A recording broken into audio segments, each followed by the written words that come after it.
Hello, welcome to cinematic bytes. আজকের cinema the door. The door নির্মিত হয়েছিল 2009 সালে। এটি একটি জার্মান সাইফাই মনস্তাত্ত্বিক থ্রিলার সিনেমা। গল্পের প্রধান চরিত্র ডেভিড অ্যান্ডারসন একজন সফল প্রতিভাবান চিত্রশিল্পী। তার একটি সুন্দর পরিবার ছিল, স্ত্রী মায়া এবং 7 বছরের ছোট্ট মেয়ে লিওনি।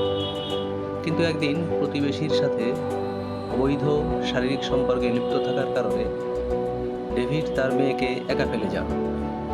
এই অসাবধানতার সুযোগে লিওনি তাদের সুইমিং পুলে পড়ে ডুবে মারা যায়। মেয়ের মৃত্যুর জন্য ডেভিড নিজেকে ক্ষমা করতে পারেন না। তার ভুল, অনুশোচনা এবং অপরাধ বোধের কারণে তার দাম্পত্য জীবন ভেঙে যায় এবং তার ক্যারিয়ার পুরোপুরি ধ্বংস হয়ে যায়। 5 বছর পর ডেভিড এক বিষণ্ণ ও দেউলিয়া মানুষে পরিণত হন এবং আত্মহত্যার সিদ্ধান্ত নেন। এক শীতের রাতে আত্মহত্যার চেষ্টা করতে গিয়ে ডেভিড একটি প্রজাপতি দেখতে পান এবং সেটির পিছু নেন। প্রজাপতিটি তাকে একটি প্রাচীন রহস্যময় সুড়ঙ্গ বা দরজার দিকে নিয়ে যায়। সেই দরজা দিয়ে ভেতরে প্রবেশ করার পর ডেভিড অলৌকিকভাবে 5 বছর পেছনের সেই অভিশপ্ত দিনে পৌঁছে যান, যেদিন তার মেয়ে মারা গিয়েছিল। ডেভিড দ্রুত দৌড়ে গিয়ে তার মেয়েকে সুইমিং পুল থেকে ডুবে যাওয়ার হাত থেকে বাঁচিয়ে নেন। তবে একই সময়ে সেই 5 বছর আগের অতীতে অবস্থানরত তার নিজের অরিজিনাল ভার্সন, অর্থাৎ সেই দিনের ডেভিড, তার সাথে সংঘর্ষ হয় এবং ধস্তাধস্তির এক পর্যায়ে ডেভিড অনিচ্ছা সত্ত্বেও তার অতীতের নিজেকে হত্যা করে বসেন।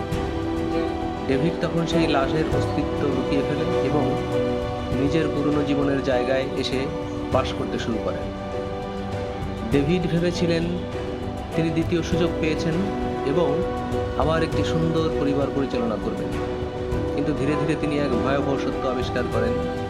তিনি একা নন, তার আশপাশের অনেক প্রতিবেশী, যেমন তাদের বন্ধু, ড্রাইভার ইত্যাদি, অতীতে কোনো না কোনো ভুল করেছিল এবং তারা সবাই কোনো না কোনো উপায়ে এই দরজার সন্ধান পেয়ে অতীতের নিজেদের হত্যা করে তাদের জায়গায় বেঁচে আছে।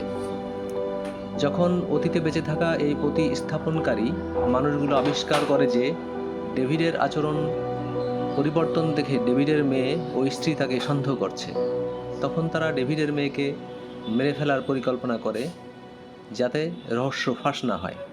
ডেভিড বুঝতে পারেন যে প্রকৃতি ও সময়ের সাথে জোর করে পরিবর্তন আনলে তা আরও ভয়ঙ্কর অপরাধের জন্ম দেয়।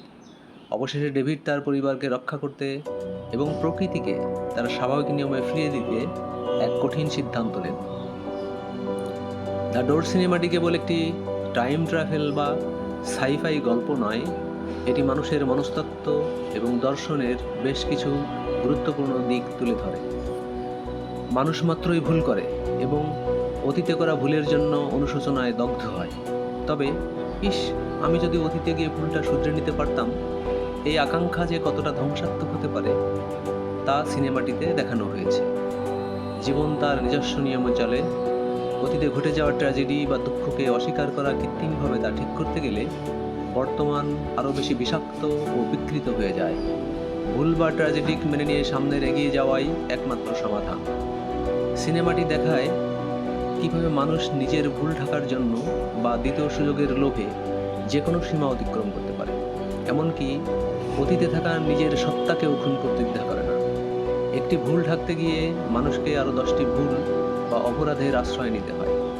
ডেভিড তার মেয়ের প্রাণ বাঁচাতে গিয়ে নিজের সত্তাকেই হত্যা করেন, যা তাকে আরেকটি বড় অপরাধ চক্রে জড়িয়ে ফেলে। সংক্ষেপে বলতে গেলে দ্য ডোর আমাদের শিক্ষা দেয় যে অতীতের ভুল শুধরানোর জন্য সময়কে পেছনে ঘোরানোর চেষ্টা করা যায় না, বরং নিজের ভুলের দায়ভার গ্রহণ করে অতীতের কষ্টকে মেনে নিয়ে বাঁচাই প্রকৃত মনুষ্যত্ব। আজকে এখানেই শেষ। সিনেমাটি উপভোগ করুন, নিচে লিঙ্ক দেওয়া আছে। বাই বাই, আবার আসুন।